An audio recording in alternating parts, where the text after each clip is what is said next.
नमस्कार। उत्तर प्रदेश संस्कृत संस्थान की ओर से रघुवंश के द्वितीय सर्ग की पाठमाला में आपका स्वागत है। ये है मॉड्यूल संख्या 28 और हम इसमें पढ़ने वाले हैं श्लोक संख्या 53 एवं 53 और 54। चलिए 53वें श्लोक के उच्चारण से इस पाठ का आरंभ करते हैं। श्लोक सुनिए। क्षतात् किल त्रायत इत्युदग्रः क्षत्रस्य शब्दो भुवनेषु रूढः राज्येन किं तद्विपरीतवृत्तेः प्राणैरुपक्रोशमलीमसैर्वा। एक और बार। क्षतात् किल त्रायत इत्युदग्रः क्षत्रस्य शब्दो भुवनेषु रूढः राज्येन किं तद्विपरीतवृत्तेः प्राणैरुपक्रोशमलीमसैर्वा। अब इसका पद विभाग देखते हैं। क्षतात् किल त्रायत इति उदग्रः क्षत्रस्य शब्दः भुवनेषु रूढः राज्येन किं तत् विपरीतवृत्तेः प्राणैः उपक्रोशमलीमसैः वा। अब इसका अन्वय देखते हैं।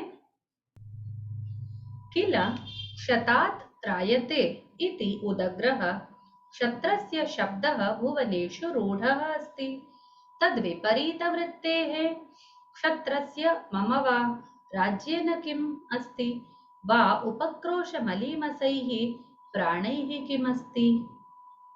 अब हम इसका प्रतिपदार्थ देखते हैं। किला ननु, इसका अर्थ होता है जैसे कि हम है ना ऐसा कहते हैं ना वैसा। क्षतात् नाशात, नाश से अर्थात विनाश से। त्रायते इति रक्षति इति रक्षा करता है इसलिए। उदग्रह उन्नतः और बहुत ही उन्नत होकर करता है। क्षत्रस्य क्षत्रवर्णस्य क्षत्रिय वर्ण का अर्थात 4 वर्ण है ब्राह्मण क्षत्रिय वैश्य शूद्र, तो उसमें से क्षत्रिय वर्ण के बारे में बता रहे हैं कि क्षत्रस्य क्षत्रवर्णस्य शब्दः पदम, ये जो शब्द है ये जो पद है इसका भुवनेषु लोकेषु सारे विश्व में पूरे संसार में सारे लोकों में रूढ़ः अस्ति अर्थः स्थिरः अस्ति, इसका अर्थ स्थिर हुआ है अर्थात ये इस अर्थ में प्रयोग होगा ऐसा एक प्रथा बन गई है ऐसी। तद विपरीत वृत्ते है उससे विरुद्ध विषय का, उससे विपरीत जो उसका शब्द का अर्थ होगा या ऐसा कोई व्यवहार करेगा उस व्यवहार करने वाले का राज्येन पालित क्षेत्रेण, कोई राज्य है उसका जिसका पालन करता है वो, तो उस क्षेत्र से किंबा को लाभ, क्या लाभ है उससे, उसका राज्य हो ना हो क्या एक ही बात है। उपक्रोशमलीमसैः निंदामलिनैः, उपक्रोश अर्थात निंदा होती है और मलीमस अर्थात मलिना, जो बिल्कुल दाग लग गया हो, निंदा की दाग जिसमें लग गई हो, ऐसे प्राणैः शरीर स्थिति कारकैः वायुभिः, जो वायु हमारे शरीर को चलाते हैं उन प्राणों से क्या लाभ, किमस्ति को लाभः। ठीक है, अब हम इसका सरलार्थ देखते हैं। किला नाशात् त्रायते इति क्षत्रवर्णस्य उन्नतः क्षत्रशब्दः लोकेषु प्रसिद्धिं गतः तस्मात् विरुद्धव्यापारस्य पुंसः शासनेन किं जुगुप्सामलिनैः प्राणैर्वा किम्। ये पूछ रहे हैं, अभी दिलीप महाराज बोलना उन्होंने कहना प्रारंभ किया है। नाश से विनाश से बचाता है ऐसा क्षत्रिय वर्ण का उन्नत क्षत्र शब्द है, वो लोकों में पूरे दुनिया में सारे लोकों में सारे प्रपंचों में प्रसिद्धि पाया है, ये इस शब्द ने प्रसिद्धि को पाया है, इसीलिए उससे विरुद्ध आचरण जो करता है ऐसे व्यक्ति का राजा होने से क्या लाभ है।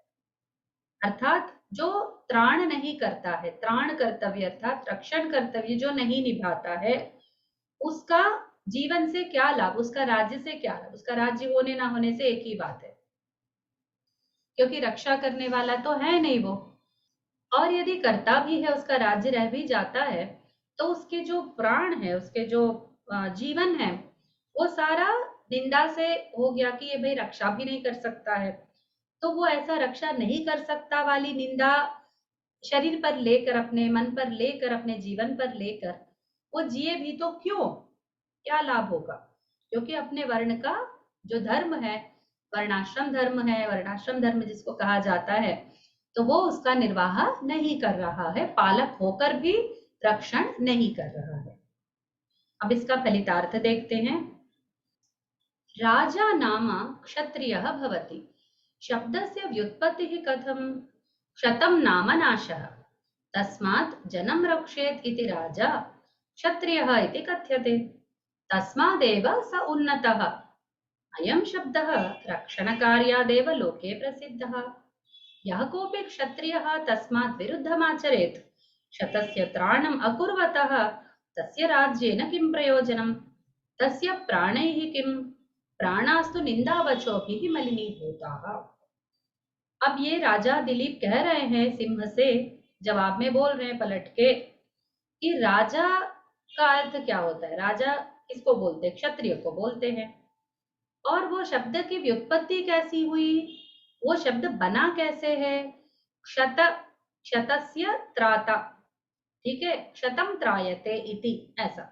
अभी क्षतम क्या है? नाशा, किसी का कुछ नुकसान हो गया है, किसी को कुछ गलत हो गया उसके शरीर के साथ, किसी ने उसको चोट पहुंचाई हो, तो वो चोट को नाशः क्षतम बोलते हैं।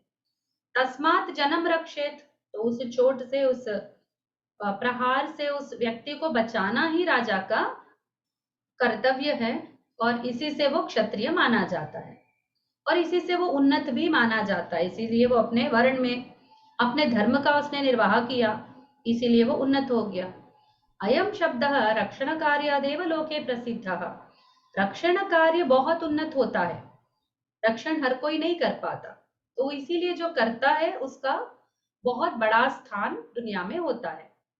यह कोई क्षत्रिय, जो कोई भी क्षत्रिय अपने नाम के उचित आचरण से भिन्न आचरण करता है, उससे परे आचरण करता है, उससे विरुद्ध चला जाता है अपने व्यवहार में, और क्षत का त्राण नहीं करता है, जिसको चोट पहुंचाया हो, किसी ने उसका प्रहार किया तो उसकी रक्षा नहीं कर रहा है, तो उसका राज्य रहकर क्या लाभ है? केवल राज्य से राजा होता है, वो कोई रक्षण से राजा नहीं होता है। उसके प्राण धारण से भी कोई लाभ नहीं है, क्योंकि प्राण तो पहले ही निंदा वाक्यों से मलिन हो चुके हैं। ये कह रहे हैं कि किसी पर निंदा आ गई कि भाई ये रक्षा भी नहीं कर सकता ये राजा, तो उसका पूरा मूल्य गिर जाता है, उसका पूरा जो वैल्यू है वो चला जाता है। कोई भी व्यक्ति हो, वो अपना काम सही से नहीं करता है, तो क्या हम उसका इज्जत करते, उसका आदर करते हैं? नहीं करते हैं, उसका कोई मूल्य नहीं रह जाता है दुनिया में। तो वो व्यक्ति संसार में एक गिरा हुआ व्यक्ति समझा जाता है। गिरा हुआ व्यक्ति समझा जाने पर उसके जीवित रहकर क्या लाभ है? तो मर भी जाए तो किसी को कोई फर्क नहीं पड़ता है, तो ये उसके जीवन से भी किसी को फर्क नहीं पड़ता है, तो जीने से क्या लाभ है? ऐसा राजा का प्रश्न है। अर्थात वो अपने पर ले रहा है कि तुम कह रहे हो ठीक है, तुम गाय को छोड़कर चले जाओ, तुमको कोई कुछ नहीं कहेगा, तुम्हारा गुरु कुछ नहीं कहेगा, उसे बहुत सारे और गाय दे देना, अपना जीवन क्यों नष्ट करते हो, तुम इतने जवान हो, तुम इतने सुंदर हो, इतने बड़े राज्य के राजा हो, ऐसा कह रहे। तो उसी का जवाब दे रहे हैं दिलीप महाराज सिंह को कि भाई राज्य है मेरे पास, ठीक है, मैं राज्य से राजा हूं, पर मैं क्षत्रिय हूं, मुझे रक्षा करना मेरा कर्तव्य है। अगर वो काम नहीं करूंगा तो फिर मेरा राज्य से भी क्या लाभ है? कोई मुझे क्या कहेगा कि इसने गाय की रक्षा नहीं की। एक गाय की जो रक्षा नहीं कर सकता, और फिर नहीं, रक्षा नहीं करने पर जो मेरा बुरा नाम होने वाला है, अपयश अपकीर्ति होने वाली है इस पूरे लोक में, उसको मैं कैसे पार करूंगा? फिर मैं अपना प्राण धारण कैसे करूंगा? ऐसा वो सीधा सीधा सिंह से पूछ रहा है। अब इसके व्याकरणांशों को देखते हैं, पहले संधियों पर ध्यान देते हैं। इत्युदग्रह, इति प्लस उदग्रह, प्राणैरुपक्रोशमलीमसैर्वा, प्राणैः उपक्रोशमलीमसैः वा, तो प्राणैः प्लस उपक्रोश, प्राणैरुपक्रोश, वहां रेफा हो गया है, मलीमसैर्वा भी वही संधि है। अब समासों को देखते हैं। क्षत्रः, क्षतो नाशात् त्रायते इति क्षत्रः, क्षत्रः यहाँ पर दो है, दो त है, इसलिए कौन क्षत्र है, तो क्षतः नाशात्, ठीक है, क्षत नाश होता है, तो क्षत क्षतः तो उसकी षष्ठी है, नाशात् पंचमी है, तो नाशात् त्रायते इति क्षत्रः, त्रायते रक्षति। तद विपरीत वृत्ते है, ततः तस्मात् वा विपरीता च असौ वृत्तिः च विपरीत वृत्तिः, तस्मात् विपरीत वृत्तिः तद विपरीत वृत्तिः। उपक्रोश मलीमसैः, उपक्रोशैः मलीमसः तैः, तो उपक्रोश अर्थात निंदा वाक्य, निंदा वचनों से, मलीमसः मलिनीभूतः। अब इसके साहित्यादि विशेषों पर थोड़ी दृष्टि डालते हैं। रूढ़त्वं नाम योग रूढ़त्वम् अत्र, नाम व्युत्पत्तेः अर्थः स्फुर्यते न पुनः प्रयोगमात्र। जैसे रूढ़ बोला है तो शब्द तीन विभाग में होते हैं, पूरे शब्द जो बने हैं, यौगिकार्थ, रूढ़ार्थ और फिर योग रूढ़ार्थ।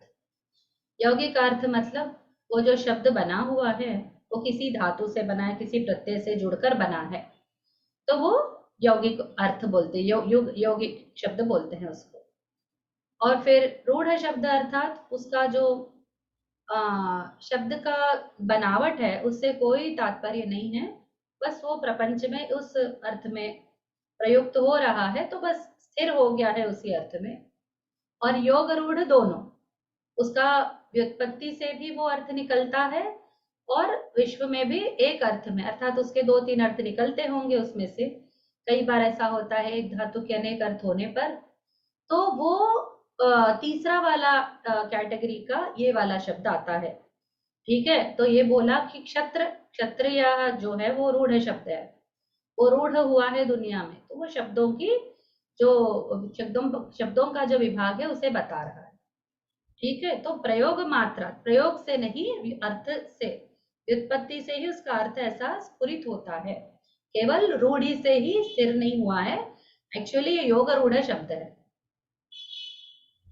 निंदावाक्यैः प्राणाः मलिनी भवन्ति इति धार्मिक विश्वासः अत्र व्यंजितः।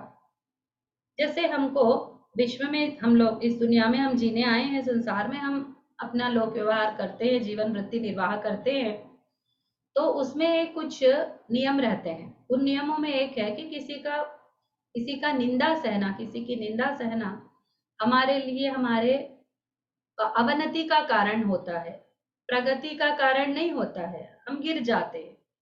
तो ये एक धार्मिक हानि होती है उससे, ठीक है। तो ऐसे निंदा वाक्यों से प्राण मलिनीभूत हो जाते हैं, ऐसा जो विश्वास है वो यहाँ पर इस श्लोक में, ऐसे जीवन से क्या लाभ है, ऐसा कहकर कालिदास कवि राजा के द्वारा ये व्यंजित करा रहे हैं कि कभी किसी व्यक्ति को निंदा का उपभोग करके, निंदा के भागी बन के इस संसार में जीना नहीं चाहिए। तो जी कर भी कोई लाभ नहीं होता है, तो उसका बहुत दुर्भर जीवन हो जाता है। अर्थात जीवन मत जियो ये अर्थ नहीं है, इसका अर्थ ये है कि निंदा मत लेकर आना, उससे जीवन काफी गलत हो जाता है। ये उन दिनों की बात है, ये बहुत ही प्राचीन काल में ये काव्य लिखे गए हैं।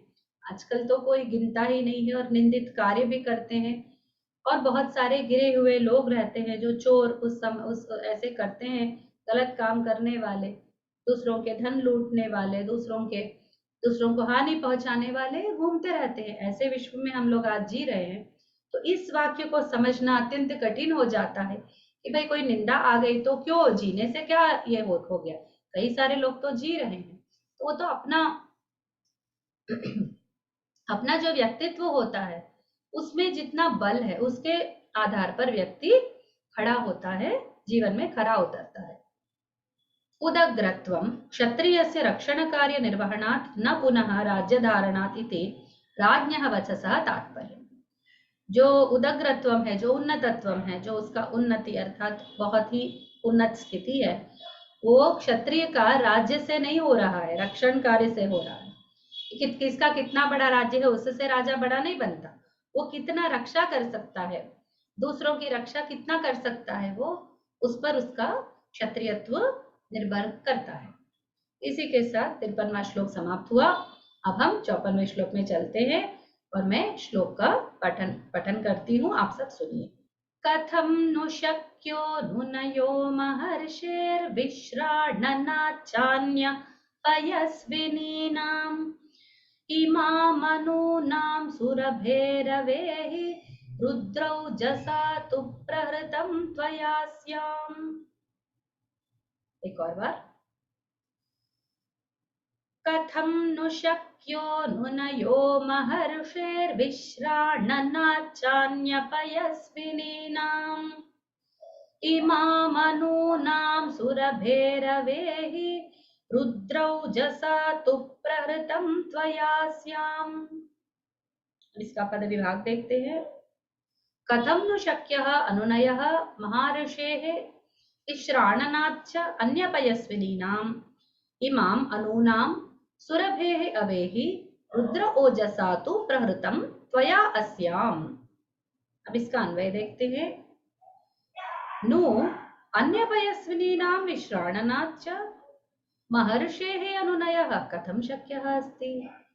इमां धेनुं सुरभेः कामधेनोः अनूनाम् अवेहि त्वया अस्यां प्रहृतं रुद्रोजसा तु अस्ति न तु स्वयं। ठीक है, अब हम इसका प्रतिपदार्थ देखते हैं। नु किला, है ना, हाँ, ऐसा कहते हैं किसी भी वाक्य में। हाँ, कैसे ये हुआ, इस प्रकार का कथम नु, इस प्रकार का वो पूछ रहे हैं। नु ऐसा। अन्य पयस्विनी नाम दोग्ध्रीणाम, अन्य गायों की। वो कहता है कि तुम एक गाय के लिए अपना प्राण क्यों देते हो गुरु को। गुरु तो एक ही गाय का स्वामी है, उसको कई सारे लाखों में करोड़ों में गाय दे देना उसको, ऐसा कहता है ना। तो उसका समाधान दे रहा है।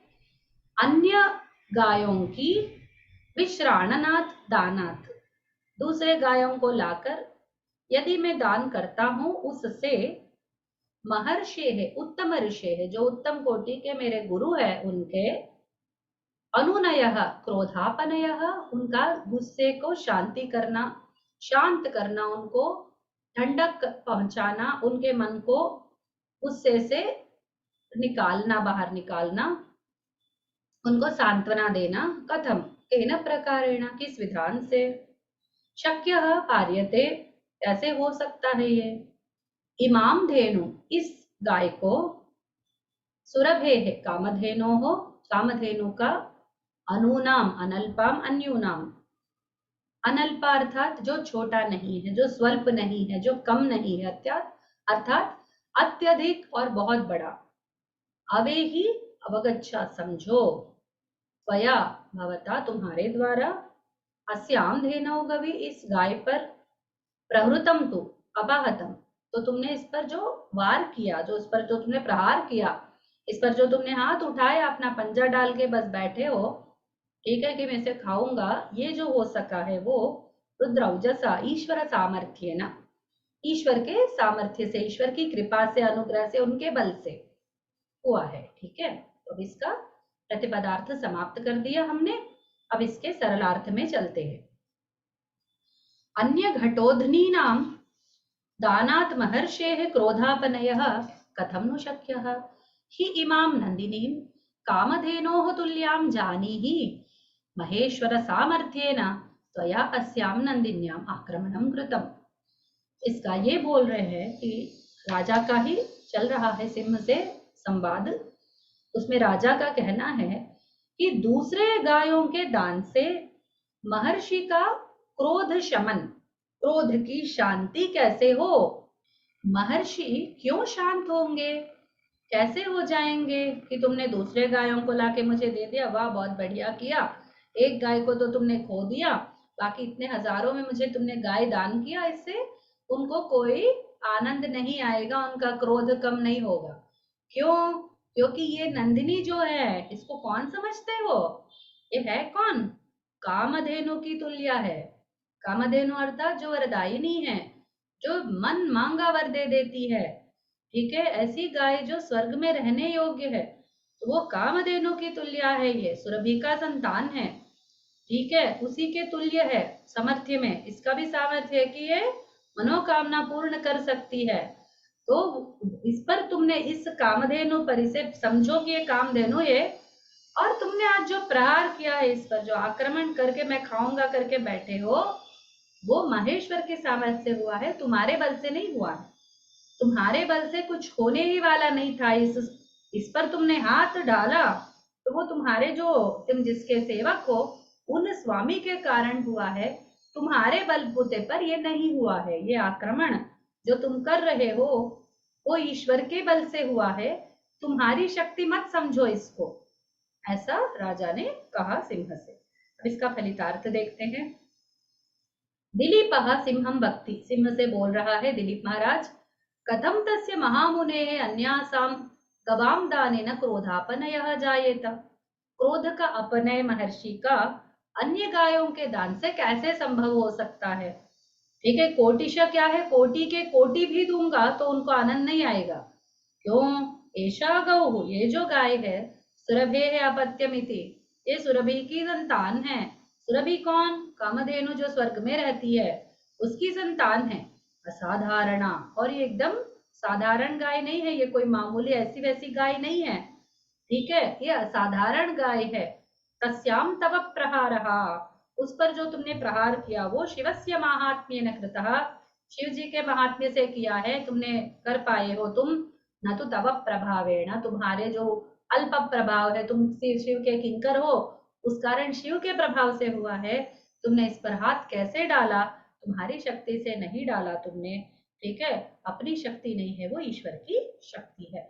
इस प्रकार जो राजा कहता है, तो यहाँ पर बहुत स्पष्ट हो जाता है कि हमको नंदिनी की सेवा करने से राजा को अपनी इच्छा पूर्ति होने वाली थी, और ऐसे समय में ये सिंह उसे खाने आया है, तो इसीलिए उसको ये वाला अनुभव हो रहा है। तो बहुत उसको धैर्य से उसका सामना कर रहा है राजा, कि उसे बचाना ही बचाना है, वरना इसकी मनोकामना तो गई ही गई, और जो लाखों करोड़ों आगे लोगों की मनोकामना पूर्ण होने वाली है वो भी रुक जाती है। ठीक है, तो ये गाय को बचाना अत्यंत अत्यंत आवश्यक है राजा के लिए। तो इसीलिए उसने सिंह को रोका। यही नहीं कि केवल ये मनोकामना पूर्ण करती है, कामधेनु समान है इसलिए रोकना नहीं चाहते। उसने कहा था कि गुरु खुश हो जाएंगे बहुत सारे कोटि गायों के दान से, तो उससे कोई खुशी नहीं होगी, क्योंकि वो कोटि गाय भी एक गाय के समान नहीं होंगे, ये उन सब पर भारी पड़ेगी, ऐसा वो कह रहे हैं राजा। अब हम इसके व्याकरणांशों पर ध्यान डालते हैं। शक्योनुनयो, शक्यः प्लस अनुनयः, महर्षेः विश्राणनात् चान्यपयस्विनीनां, महर्षि महर्षि, महर्षेः विश्राणनात्, महर्षेः, तो यहाँ पर एक ऋषेः करके विसर्ग संधि है, र बन गया उसका।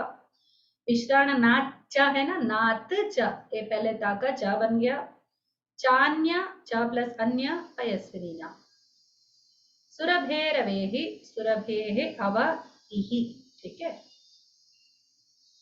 त्वया अस्यां, त्वया प्लस अस्यां, रुद्रौजसा, रुद्रा प्लस ओजसा, रुद्रौजसा। अब समासों को देखते हैं।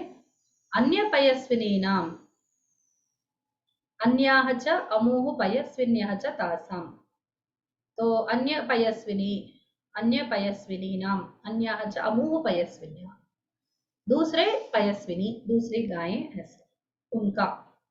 रुद्रौजसा, रुद्र से ओजः, रुद्रौजः तेन, तो उस ओजस के द्वारा तृतीया विभक्ति है। अब हम इसके साहित्यादि विशेषों पर दृष्टि डालते हैं।